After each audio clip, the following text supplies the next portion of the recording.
The good, the bad and the ugly about the Fendi Baguette bag.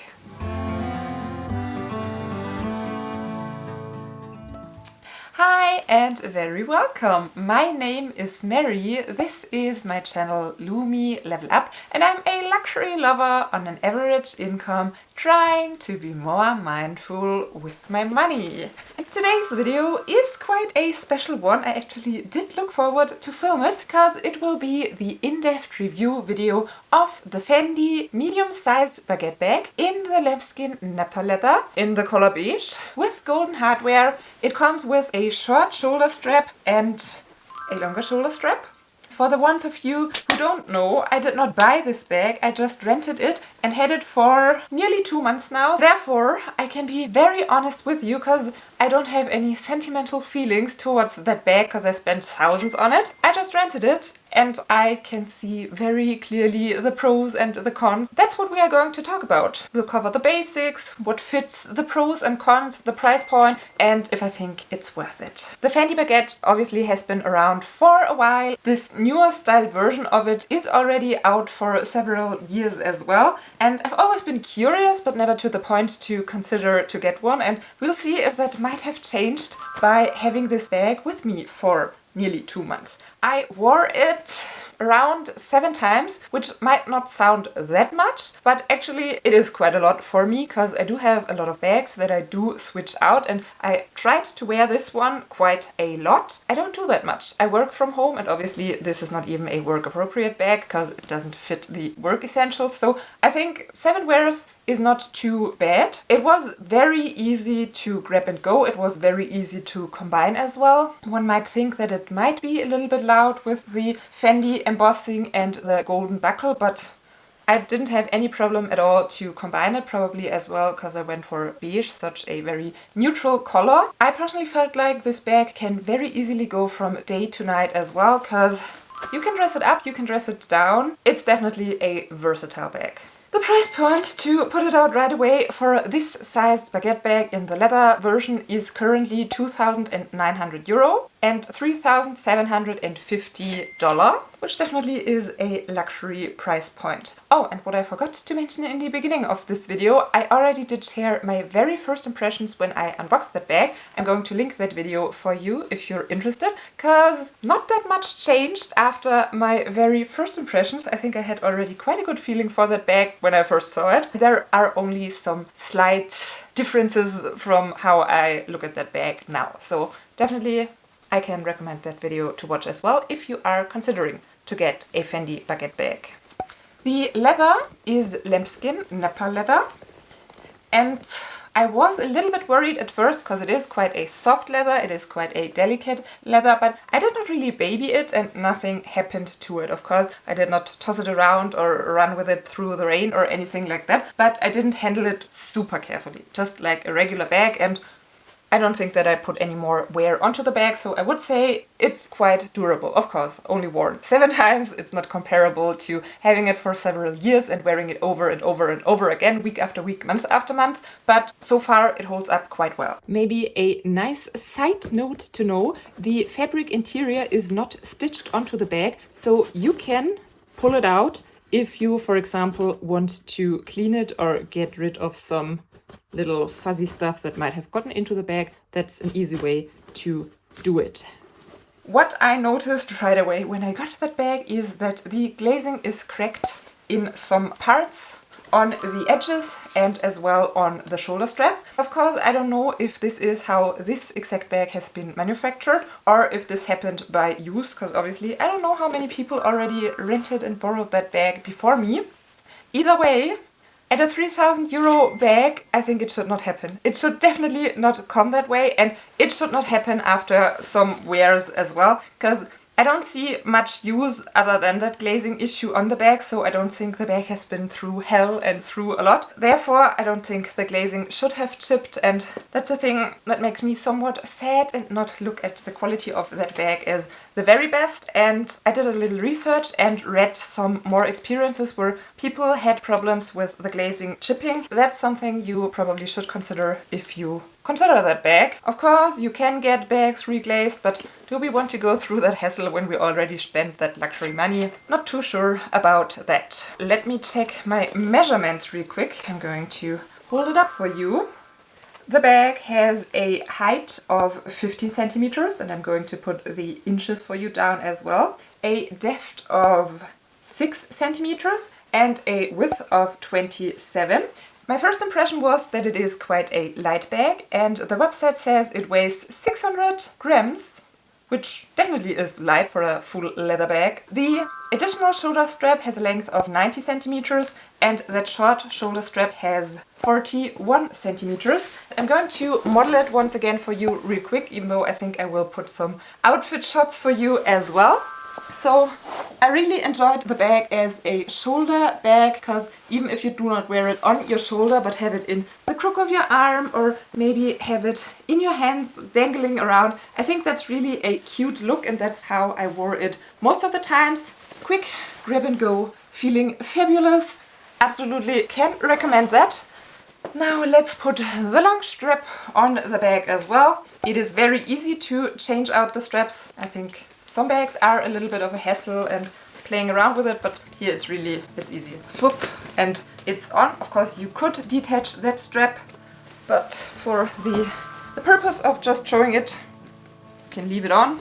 And this is just not a nice length on me. I am tall, I am 1 meter 80, 5'11", so yes, there definitely are women that are more petite than I am, so it would hang lower, but there are definitely women as well that are more curvy than I am, and then this will not look the very best, and I think a few centimeters more would have been quite well on the bag.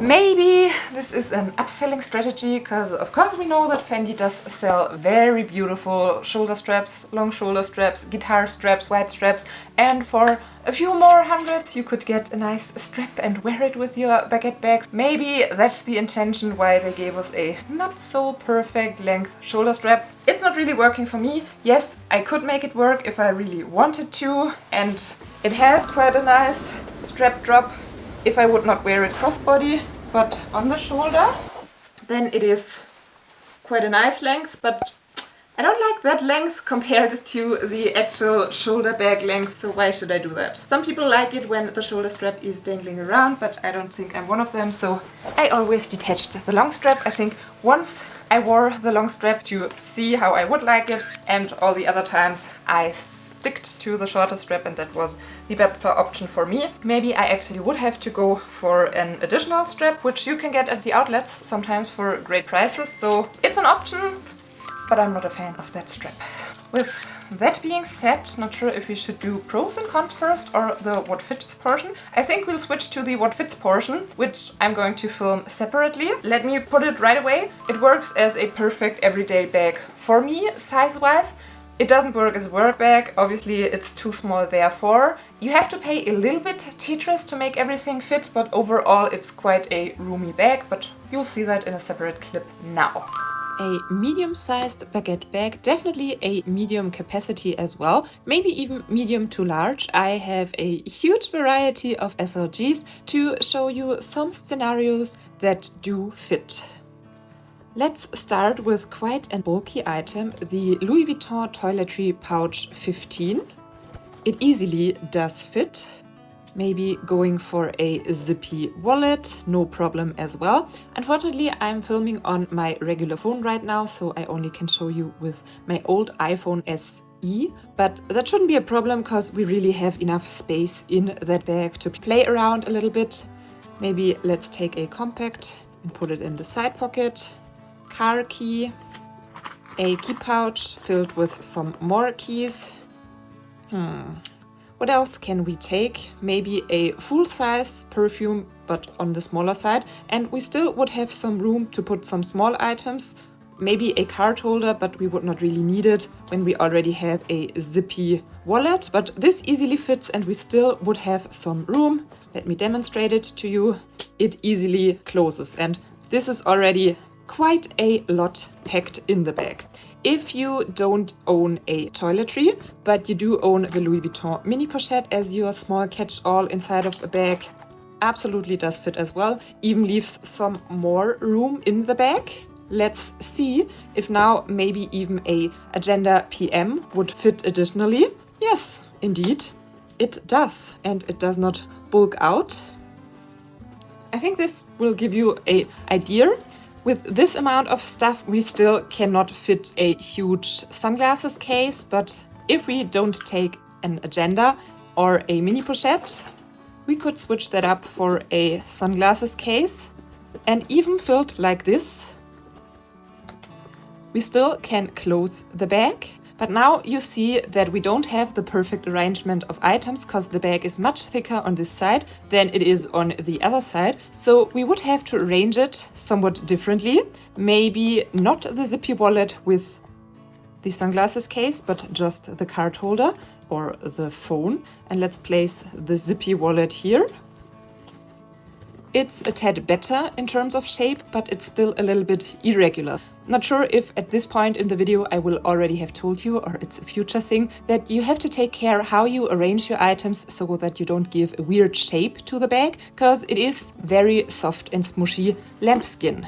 But capacity-wise, I think you can already see it holds a lot. If you have a Victorine wallet instead of a zippy, which is a tad thinner, obviously no problem at all with that. And I thought maybe it's interesting to show you Felici inserts as well. If you would want to take both of them, the card holder one and the pouchy one, they very well fit as well. And we still have quite some room left. Let's see if in this variation the Agenda PM would fit. Indeed, it does. So I hope this gives you an idea, and I think the medium-sized baguette bag might even be a tad more spacious than some of you might have expected.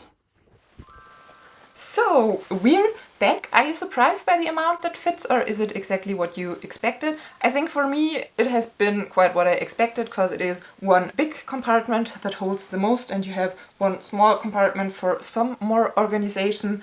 I don't mind the amount that fits, even though sometimes you have to play a little bit around to put the things in the right spots. Not so much because of the space, but much rather because of the shape of the bag. And that's already one of the biggest cons for me with that bag. In the first part of the video, I had the bag stuffed so that it looks nicer. I had it stuffed with socks actually, because they give the shape I want. But if you put your stuff into the bag, it might not have the perfect shape, because you might have some pieces here, some pieces there, and it might stick into weird directions. It might not look perfect. If you don't have the bag stuffed that much, it is saggy. It's just saggy. What shall I say? It is a soft bag and it's sagging. And I know that there are people that do like this look, and I know as well that you could get a bag shaper, a bag organizer, and put it in the bag. But first, the bag organizer takes up some space. Secondly, that bag organizer takes up some money. You would have to order it. And when I buy a 3,000 euro bag, I don't want to get an organizer to make the shape look good. That's just me. I know it's not the end of the world. You could do something against it, but I was quite surprised, and not in a good way, when I realized, ooh, the bag is saggy. And even with my stuff in it, when I was trying to take some cute pictures with the bag, some of the pictures didn't turn out that nicely, because the bag just didn't look the nicest. It was just hanging around, and obviously that's a luxury problem to make your bag look good on a picture, but I didn't expect that. I didn't expect that I would have to help the bag to look good in pictures. I just thought, it's a nice Fendi Baguette bag, it should be boom boom on itself, and that's not the case. You have to either arrange your items in a good way, get a bag shaper, or make sure before every picture that it is nicely shaped. So I think that might be the biggest con. Well, no, it's only the second biggest con for me, because that's just a optical thing, but there is a functionality thing that I'm not too happy about as well, and that's the closure.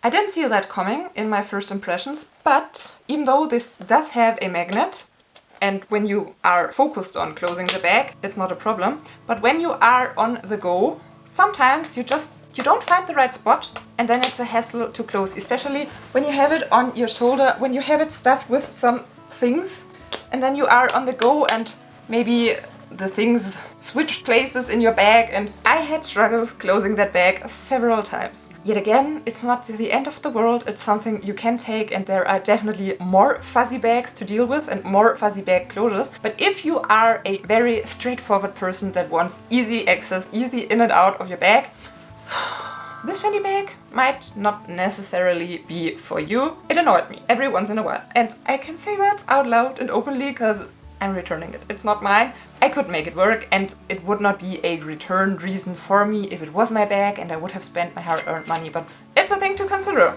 As well, the magnet, if it's closed properly, can be quite strong, and then you have to pull on it, which makes you pull on the lambskin as well. And I don't know if the very long run,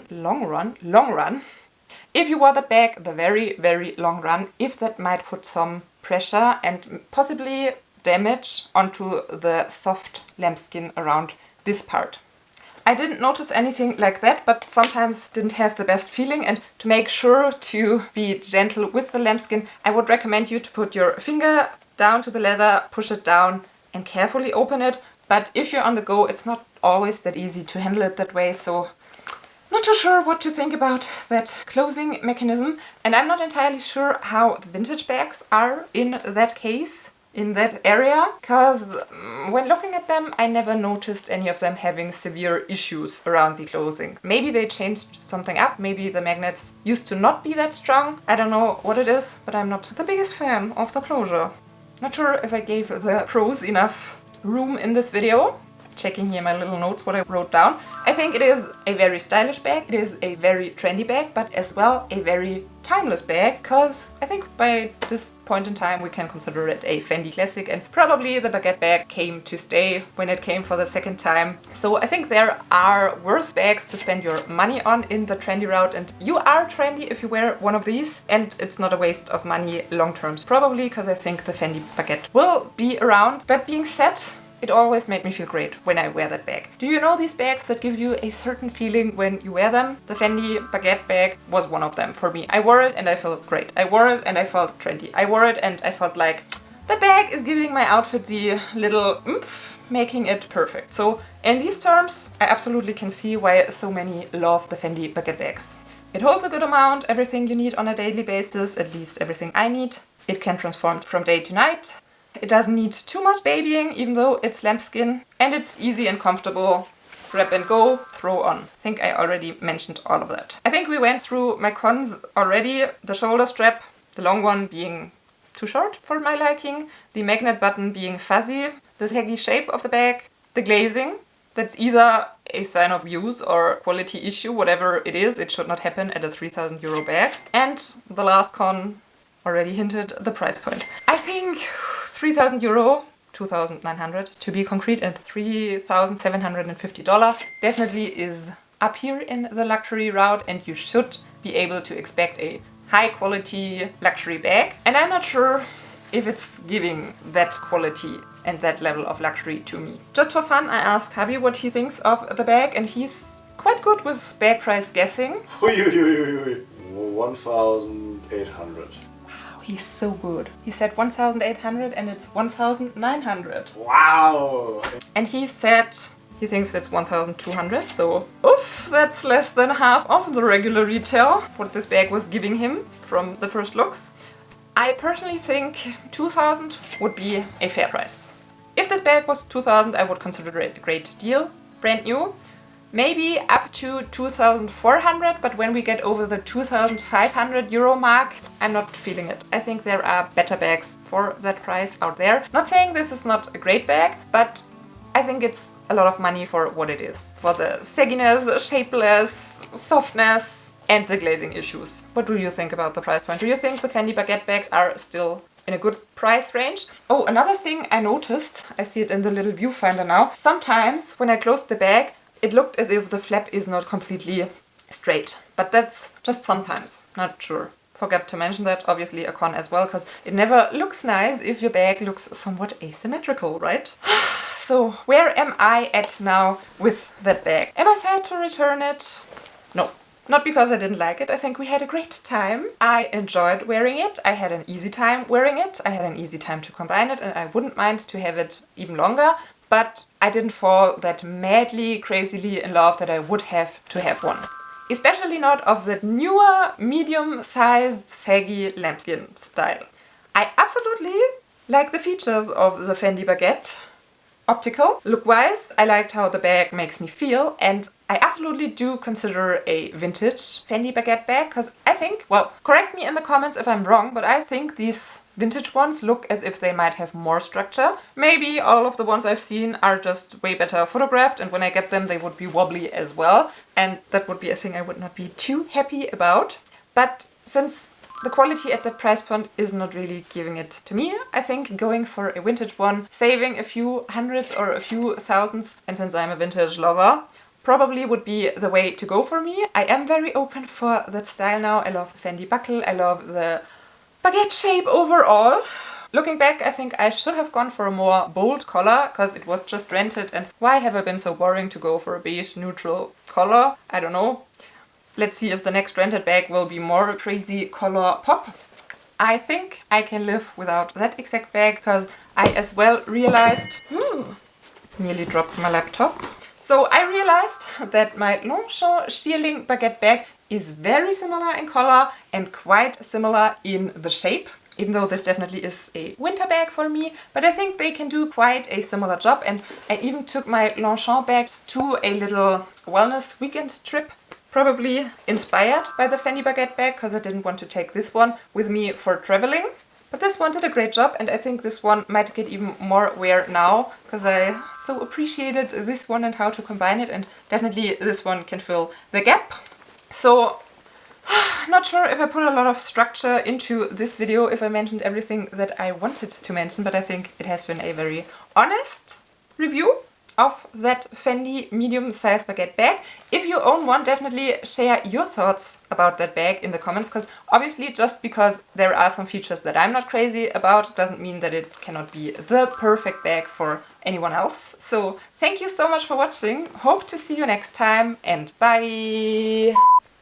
And to zhuzh it up a little bit during my wellness trip, didn't want to take a rented luxury bag, but what I did take was my little Fendi shearling toast. Isn't this adorable?